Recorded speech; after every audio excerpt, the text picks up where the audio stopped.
बिस्मिल्लाहिर्रहमानिर्रहीम। अस्सलाम वालेकुम स्टूडेंट्स। एक नई वीडियो के साथ फिर आपकी खिदमत में हाजिर है। स्टूडेंट्स, हमने पैसिव वॉइस को स्टार्ट किया हुआ है 9th क्लास के इंग्लिश कोर्स हम पढ़ रहे हैं जी। तो पैसिव वॉइस में पहले लेक्चर में हमने पैसिव वॉइस का इंट्रोडक्शन पढ़ा, दूसरे लेक्चर में हमने प्रेजेंट इंडेफिनिट और पास्ट इंडेफिनिट दोनों के पैसिव वॉइस पढ़े जो कि पहली कैटेगरी से बिलोंग करते हैं। उसके बाद स्टूडेंट्स आज हम दूसरी कैटेगरी के टेंसेस को पढ़ने जा रहे हैं, प्रेजेंट कॉन्टिन्यूअस टेंस और पास्ट कॉन्टिन्यूअस टेंस। क्योंकि स्टूडेंट्स ये टेंसेस दोनों एक दूसरे से सिमिलरिटी रखते हैं, लिहाजा मैंने इन दोनों को इकट्ठा स्टडी करना मुनासिब समझा ताकि इन दोनों के कंपैरिजन से स्टूडेंट्स इजीली इनकी चीजों को परसीव कर लें। तो स्टूडेंट्स शुरू करते हैं। सबसे पहले मैंने दोनों के रूल्स को इधर एक्सप्लेन करूंगा, उसके बाद फिर मैं इसकी प्रैक्टिस की तरफ जाऊंगा। स्टूडेंट्स, इन दो टेंसेस की स्टडी के दौरान हम एक इंपॉर्टेंट पॉइंट है बी के इस्तेमाल का वो पढ़ेंगे। उसको आपने ध्यान से जरा बहुत अच्छे से समझना है क्योंकि वो थोड़ा सा क्रिटिकल पॉइंट होता है। स्टार्ट करते हैं। बेटा हमारा सेम पहले वाला रूल सेम रहता है जी। एक्टिव वॉइस के ऑब्जेक्ट को पैसिव का सब्जेक्ट बनाते हैं हम लोग। हमारे पास एक्टिव में ऑब्जेक्ट मौजूद होता है, हम उसको पैसिव का सब्जेक्ट बना देते हैं। दूसरा इस्तेमाल हेल्पिंग वर्ब का इस्तेमाल। बेटा हेल्पिंग वर्ब का इस्तेमाल मैंने पहले बताया था कि ये टेंस पर वेरी करता है, ठीक है जी। जिस जोन सा टेंस होगा उसी हिसाब से हेल्पिंग वर्ब का इस्तेमाल होगा। आज एक नया इस्तेमाल आया है दूसरी कैटेगरी के। मैंने बताया था कि जो दूसरे टेंसेस हैं उनमें 6 कंपोनेंट्स इस्तेमाल होते हैं और उन्हीं 6 कंपोनेंट्स की वजह से इनके रूल्स भी सेम हो जाएंगे। तो इनके चलिए आप देख रहे हैं कि रूल्स 6 हैं। बी के इस्तेमाल वो मैं इधर आपको बताऊंगा। उसके बाद हम लगाते हैं मेन वर्ब। मेन वर्ब की थर्ड फॉर्म जो कॉमन है हमारे सारे के सारे पैसिव वॉइस के लिए। उसके बाद बाय का इस्तेमाल और आखिरी वाला रूल इसको रिपीट, मतलब उसको वाइस वर्सा कर देंगे जी। एक्टिव वॉइस के सब्जेक्ट को पैसिव का ऑब्जेक्ट बना देंगे। तो स्टूडेंट्स हेल्पिंग वर्ब की बात करें तो प्रेजेंट कंटीन्यूअस टेंस में इज एम आर तीनों हेल्पिंग वर्ब इस्तेमाल होते हैं। चूंकि ये हेल्पिंग वर्ब प्रेजेंट इंडेफिनिट में भी इस्तेमाल हो रहे थे, इसी तरह यही हेल्पिंग वर्ब पास्ट इंडेफिनिट में भी इस्तेमाल हो रहे थे जो हम यहाँ पास्ट कंटीन्यूअस के लिए कर रहे हैं, ठीक है जी। Is am are present continuous के हेल्पिंग वर्ब्स, वाज और वर पास्ट कंटीन्यूअस के हेल्पिंग वर्ब, ठीक है जी। हम देखते हैं कि इस किसके साथ आता है, एम किसके साथ आता है, वाज किसके साथ आता है और वर किसके साथ आता है। स्टूडेंट्स, आई के साथ एम आता है, ही शी इट या सिंगुलर नाउन के साथ इज आता है और वी यू दे और प्लूरल नाउन के साथ आर आता है। इसी तरह वाज की बात करें, आई ही शी इट या सिंगुलर नाउन के साथ वाज आता है और वी यू दे और प्लूरल नाउन के साथ क्या आता है बेटा, वर आता है, ठीक है जी। ये हमारे हेल्पिंग वर्ब हो गए। इसके बाद हम चलते हैं बी के इस्तेमाल। बेटा मैंने एक उसूल लिखा है बी के इस्तेमाल का कि जो फॉर्म एक्टिव वॉइस में मेन वर्ब की होगी वही फॉर्म पैसिव वॉइस में हम बी की इस्तेमाल करेंगे। स्टूडेंट्स, हमारे पास जो एक्टिव वॉइस दिया होगा उसमें कोई ना कोई मेन वर्ब होगा। उस मेन वर्ब के होने की वजह से उसकी कोई ना कोई फॉर्म होगी। हम उस फॉर्म को आइडेंटिफाई करेंगे और उसी फॉर्म को पैसिव वॉइस में बी की फॉर्म के तौर पर लिखेंगे। मैं अभी आपको मैंने लिखा हुआ है बी की 3 शक्लें हैं, 3 फॉर्म्स हैं बी की। एक बी बजाते खुद है जो किस लिए इस्तेमाल होता है, बी बजाते खुद इस्तेमाल होता है स्टूडेंट्स सिर्फ और सिर्फ फ्यूचर इंडेफिनिट के लिए। उसके अलावा सेकंड जो इसकी दूसरी शक्ल है वो है बीइंग, वो इस्तेमाल होता है स्टूडेंट्स परफेक्ट के तीनों टेंसेस के लिए। और इसके बाद बीइंग है स्टूडेंट्स, ये कॉन्टिन्यूअस के 2 टेंसेस के लिए इस्तेमाल होता है। क्योंकि हमारे आज दोनों टेंसेस कॉन्टिन्यूअस है तो हम कॉन्टिन्यूअस के लिए बी की बीइंग फॉर्म यूज करेंगे। क्यों? क्योंकि कॉन्टिन्यूअस में मेन वर्ब की एक्टिव वॉइस में फॉर्म इस आईएनजी होती है। दोनों कॉन्टिन्यूअस में मेन वर्ब की जो फॉर्म होती है वो आईएनजी होती है, लिहाजा हमारा रूल इधर प्रूव हो रहा है कि उसी की वजह से हम दोनों कॉन्टिन्यूअस के टेंसेस के लिए अपना जो बी की शक्ल होगी उसको बीइंग के तौर पर इस्तेमाल करेंगे। होप सो कि आपको मेरी बात समझ आ गई होगी, ठीक है जी। इसके बाद हम चलते हैं अपने, इधर मैंने एक रूल लिखा हुआ है the use of helping verb and be very according to the tense, rest of all the rules remain same. बेटा जो बी और हेल्पिंग वर्ब ये वेरी करते रहते हैं, बाकी हमारे जो 4 रूल्स हैं ये ऑलमोस्ट सारे के सारे पैसिव वॉइस में सेम रहते हैं। तो ये हमारा लेफ्ट साइड पे हमारा रूल्स का पोर्शन कंप्लीट हुआ। अब हम चलते हैं अपने सेंटेंसेस की तरफ। मैंने कल भी बताया था students, don't forget these are important sentences which are being tested in your exams in the previous past papers, in the previous years. So you have to learn, you have to practice all these sentences with much due diligence. Okay, so start करते हैं। सबसे पहले मैंने कहा था कि इसकी identification कर लें। दिस हाउस हमारा ऑब्जेक्ट है, यहाँ ये हमारा नया आने वाला सब्जेक्ट बनेगा। तो क्या बनेगा, दिस हाउस, ठीक है जी। This house. उसके बाद हम इस्तेमाल करते हैं हेल्पिंग वर्ब। हेल्पिंग वर्ब इसके लिए होते हैं is am are. Helping verb is am are. चूंकि दिस हाउस सिंगुलर है तो उसके साथ हम इसका इस्तेमाल करेंगे। उसके बाद स्टूडेंट्स बी की, जो इंपॉर्टेंट स्टेप है आज के लेक्चर का, बी का इस्तेमाल। चूंकि यहाँ आईएनजी फॉर्म है मेन वर्ब की, तो हम बी को बीइंग की शक्ल में इस्तेमाल करें, बीइंग। उसके बाद हमारी जो एज सच थर्ड फॉर्म होती है बॉट। उसके बाद जो हमारा बाय का इस्तेमाल होता है, और दे वहां जाकर क्या बन जाएगा, देम बन जाएगा।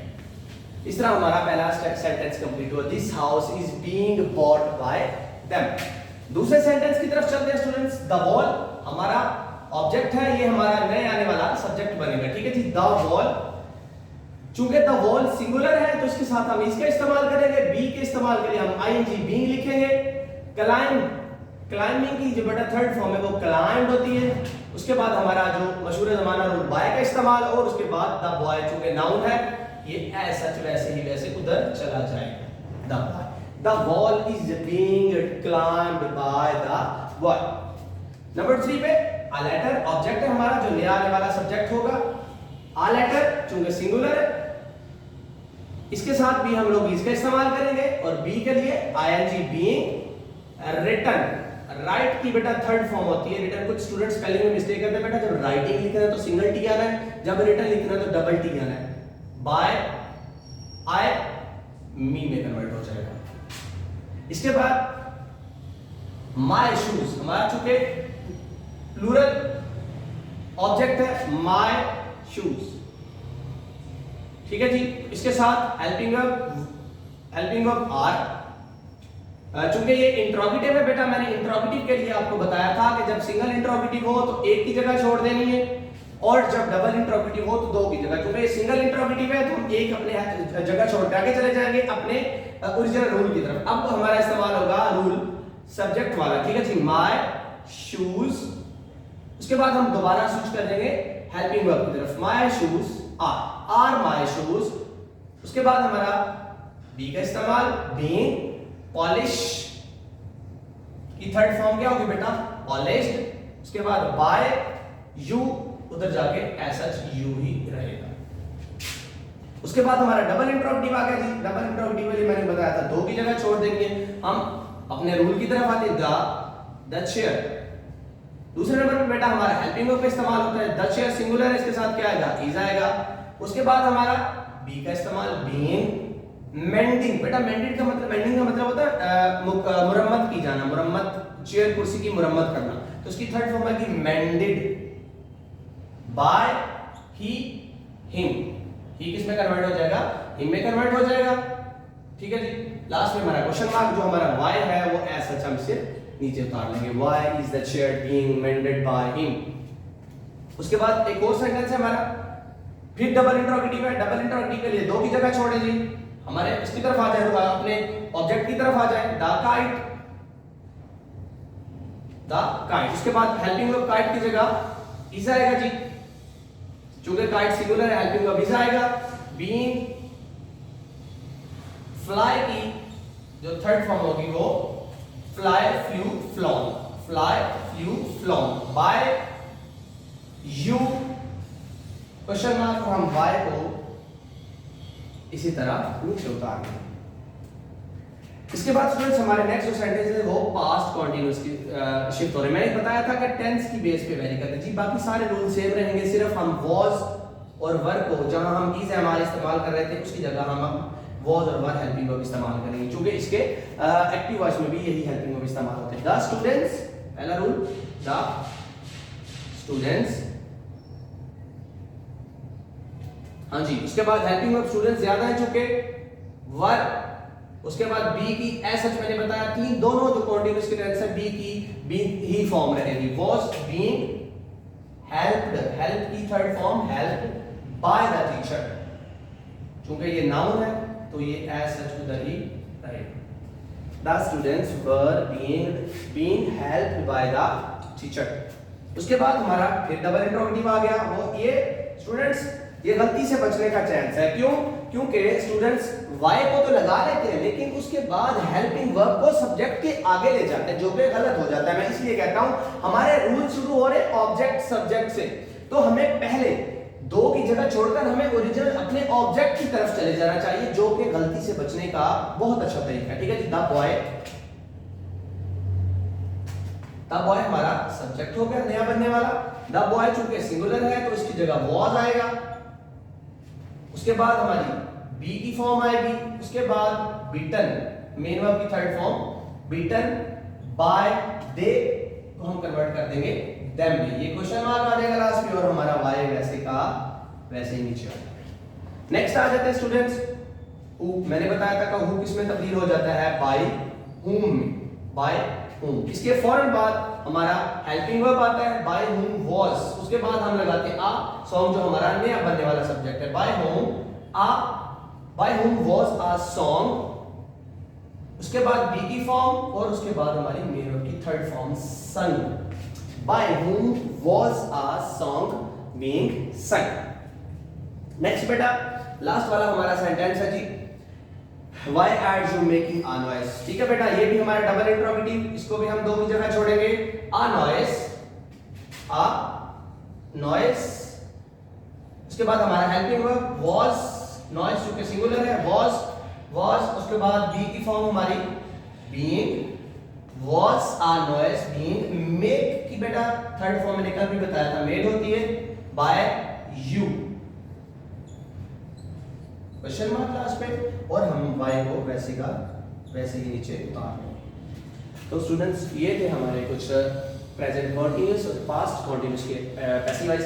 पहले हमने इनको रूल्स को स्टडी किया। आज की बेटा जो इंपॉर्टेंट बातें हैं हमने बी के इस्तेमाल का शुरू की, बी को इस्तेमाल करना शुरू किया है। उसके लिए मैंने आपको रूल भी लिख के दिए। ये बेटा आपको किसी हेल्पिंग बुक में नहीं मिलेगा आज तक भी। रूल ये मेरा खुद का डेवलप किया हुआ रूल है जी। तो मैंने इसकी एवेल्युएशन करके इसको देखा है कि जो फॉर्म एक्टिव वॉइस के मेन वर्ब में इस्तेमाल होती है, हम तकरीबन वही फॉर्म पैसिव वॉइस के बी के लिए इस्तेमाल करते हैं। जैसे कि मैंने अब लिख भी दिया। अब 6 कैटेगरी, इस कैटेगरी के 6 टेंसेस हैं, तो 6 के 6 कवर हो गए। एक फ्यूचर के लिए बी इटसेल्फ बजाते खुद बी की शक्ल में इस्तेमाल होता है। 3 परफेक्ट के लिए ये बीइंग की सूरत में इस्तेमाल होता है, और 2 कॉन्टिन्यूअस के टेंसेस के लिए ये बीइंग की इस्तेमाल सूरत में इस्तेमाल होता है। चूंकि बीइंग कॉन्टिन्यूअस हमारा आज टॉपिक था, तो हमने बीइंग को सारे के सारे बीइंग को इस्तेमाल किया। सारी की सारी प्रैक्टिस जो सेंटेंसेस किए हमने, इसमें हमने बीइंग का इस्तेमाल किया। ठीक है, तो स्टूडेंट्स ये दोनों सेंटेंसेस को मैंने कंपैरिजन, दोनों टेंसेस को मैंने कंपैरिजन में पढ़ाया है। ठीक है जी, कोई कंफ्यूजन हो तो आप मुझे कमेंट बॉक्स में जी लिख के अपनी सजेशन भेज सकते हैं। किसी चीज की समझ ना आ रही हो तो आप मुझे कमेंट दें, अपने क्वेश्चन पूछें, मैं इंशाल्लाह आपके हर क्वेश्चन का रिप्लाई करूंगा। तो इंशाल्लाह नेक्स्ट हम दोनों, जब हमने दोनों कॉन्टिन्यूअस को स्टडी कर लिया, इसके बाद हम शिफ्ट करेंगे फ्यूचर की तरफ। इसके बाद हम फ्यूचर इंडेफिनिट की तरफ शिफ्ट करेंगे, और उसके बाद फिर हम जो हमारे परफेक्ट के तीनों टेंसेस हैं उनको इकट्ठा स्टडी करेंगे इंशाल्लाह। स्टूडेंट्स ये एग्जाम में टेस्ट होने वाले सेंटेंसेस हैं, इनको अच्छे से एक दफा मैंने करवा दिया है, और दूसरी दफा जब आपने ये लेक्चर सुनना है तो इसको आपने खुद से भी प्रैक्टिस करना है। पहले इनको लिख लेना है, जब मैंने लेक्चर स्टार्ट किया, जब मैं बोर्ड पे लिखता हूं तो आपने वहां से इसको देख के लिख लेना है, और उसके बाद खुद ट्राई करने की कोशिश करनी है। इंशाल्लाह नेक्स्ट वीडियो में हम फ्यूचर इंडेफिनिट को स्टडी करेंगे। अस्सलाम।